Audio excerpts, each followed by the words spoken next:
आज की इस वीडियो में हम लोग देखने वाले हैं क्लास 5 हिंदी चैप्टर आप सभी का 12 है कविता का कमाल। इस अध्याय में जितने भी क्वेश्चन हैं सारे क्वेश्चन का आंसर हम लोग इस वीडियो में देखेंगे। अगर आप लोग चैनल पर पहली बार आए हैं तो चैनल को सब्सक्राइब करके वीडियो को क्या कीजिएगा, लाइक कर लीजिएगा। चलिए स्टार्ट करते हैं। यहाँ पर देखिए आप सभी का अभ्यास यहाँ पर शुरू होता है, ठीक है ना। अभ्यास शुरू होता है। फर्स्ट क्वेश्चन है यहाँ पर, राजमहल क्या है, इसमें कौन कौन लोग रहते होंगे। तो आप सभी को इसका उत्तर क्या लिखना है, चलिए हम लोग देखते हैं। तो आप सभी यहाँ पर उत्तर में लिखेंगे, जिस महल में राजा निवास करता है उसे राजमहल कहते हैं। इसमें राजा के साथ रानी, बच्चे तथा कर्मचारी आदि रहते हैं, ठीक है ना। इसमें कौन कौन से लोग रहते हैं, तो आप सभी को सारा उत्तर मिल गया। क्वेश्चन 2 देखिए, कहता है सुखी रहने के लिए मदन एवं उसकी माँ ने सोने चांदी से क्या क्या खरीदा होगा। लिखेंगे सुखी रहने के लिए मदन एवं उसकी माँ ने सोना चांदी से अन्न वस्त्र जीवन के लिए उपयोगी वस्तुएं खरीदी होंगे। तीसरा क्वेश्चन है, राजा का खजाना लूटने से बच गया कैसे। लिखेंगे राजा का खजाना लूटने से बचने का कारण मदन की कविता था। राजा उसकी कविता का अर्थ समझने के लिए रात में छत पर बार बार दोहरा रहे थे। धनु शाह को लगा कि राजा वास्तव में हमें देख रहा है। आगे देखिए 4 नंबर है, किन किन अवसरों पर डुगडुगी पोटी जाती होगी, इसे सूची बनाइए। तो लिखेंगे किसी बात का प्रचार करने के लिए तथा व्रत त्योहार के अवसर पर डुगडुगी पीटी जाती है। उसके बाद क्वेश्चन नंबर 5 है, आप किन किन कामों में डुगडुगी पीटेंगे, इसकी भी सूची बनाइए। लिखेंगे जब कोई छोटा बच्चा खो जाए या किसी बात का प्रचार करने की जरूरत हो तो हम डुगडुगी पीटेंगे। आगे देखिए कहता है 6 नंबर, किसी बात को लोगों तक पहुंचाने के और कौन कौन से तरीके हो सकते हैं। लिखेंगे किसी बात को लोगों तक पहुंचाने के अन्य साधन रेडियो, समाचार पत्र, दूरदर्शन तथा लाउड स्पीकर हैं। आगे देखिए कहता है पाठ से माँ ने तंग आकर मदन से क्या कहा। तो लिखेंगे माँ ने तंग आकर मदन से कहा, अब मैं तुम्हें बैठाकर नहीं खिला सकती, जा कुछ कमाल कर ला। ठीक है, कमा कर लाने के लिए कहा। कहता है प्रश्न 2, मदन को कविता रचने की प्रेरणा किन चीजों से मिली। तो लिखेंगे मदन को कविता रचने की प्रेरणा कुत्ता, भैंस, चिड़िया, सर्प और धनुषा से मिला। आगे देखिए तीसरा है, धनुषा को महल का रास्ता इतनी अच्छी तरह क्यों मालूम था। धनुषा राजा का कर्मचारी था, इसलिए उसे महल का रास्ता अच्छी तरह मालूम था। आगे देखिए कहता है 4 मदन को कविता रचने की जरूरत क्यों पड़ी। तो मदन को माँ ने धन कमा कर लाने को कहा था। अचानक उसे डुगडुगी की आवाज सुनाई पड़ी। कविता सम्मेलन में शामिल होने के लिए उसे कविता रचने की जरूरत पड़ी। आगे कहता है राजा ने मदन को शाबाशी व इनाम क्यों दिया।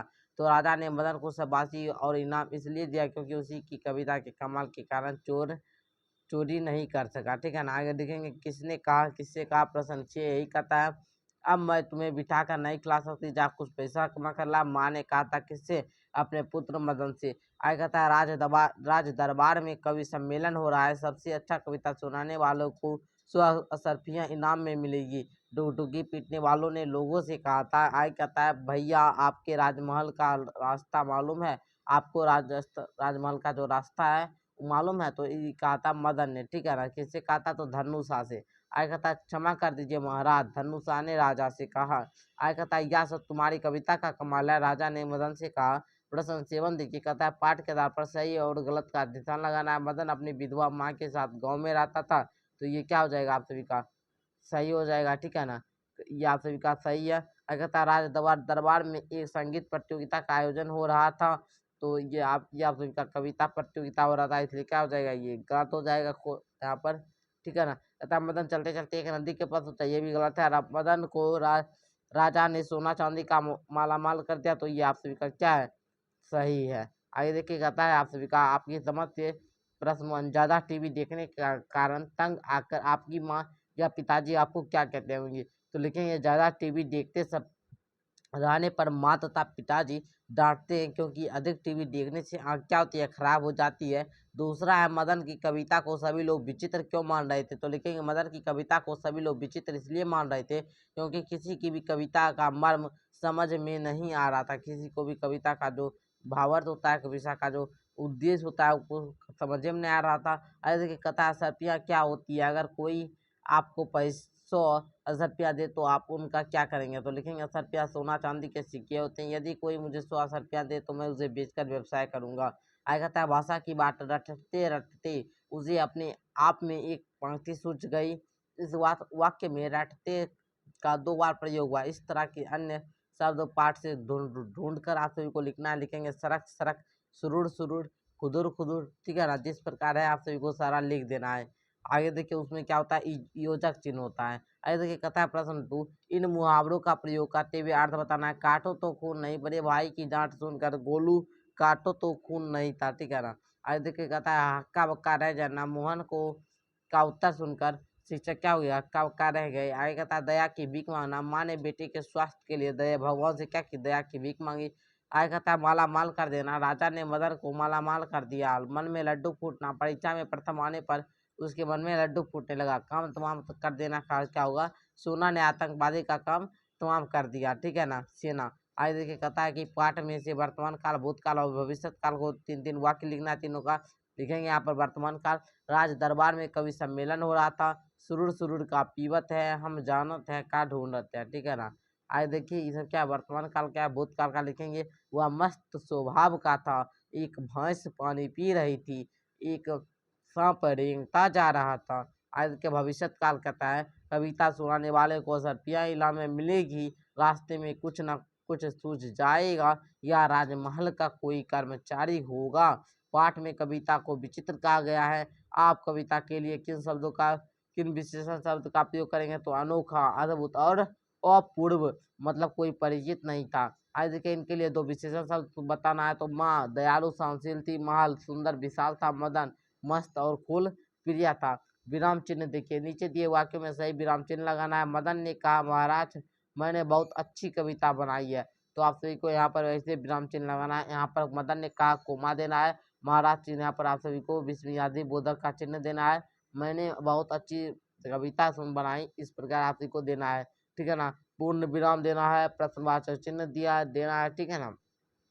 उसके बाद फिर यहाँ पर आप सभी को ऐसे देना है, फिर प्रश्नवाचक चिन्ह, फिर यहाँ पर प्रश्नवाचक चिन्ह। उसके बाद कहता है संवाद और अभिनय, कविता का कमाल, कहानी का कक्षा या विद्यालय मंचन करे, इच्छा आप लोग खुद कीजिएगा।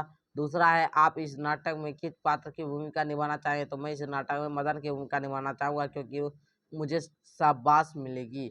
मंचन के लिए आपको किन किन पात्र की जरूरत होगी, आप सभी को उसका सूची बनाना है। तो लिखेंगे मंचन के लिए माँ, मदन, टोटोगी वाला, धनुषा, राजा, कविगण आदि पर पात्रों पर पर्दा, लाइट, पोशाक, साड़ी, पाउडर, रंग, वाद्य यंत्र आदि सामानों की जरूरत होगी। आपकी कलम से है, ये आपको खुद करना है। उसके बाद कहता है प्रश्न 2, कहानी का यह शीर्षक किस आधार पर रखा गया होगा?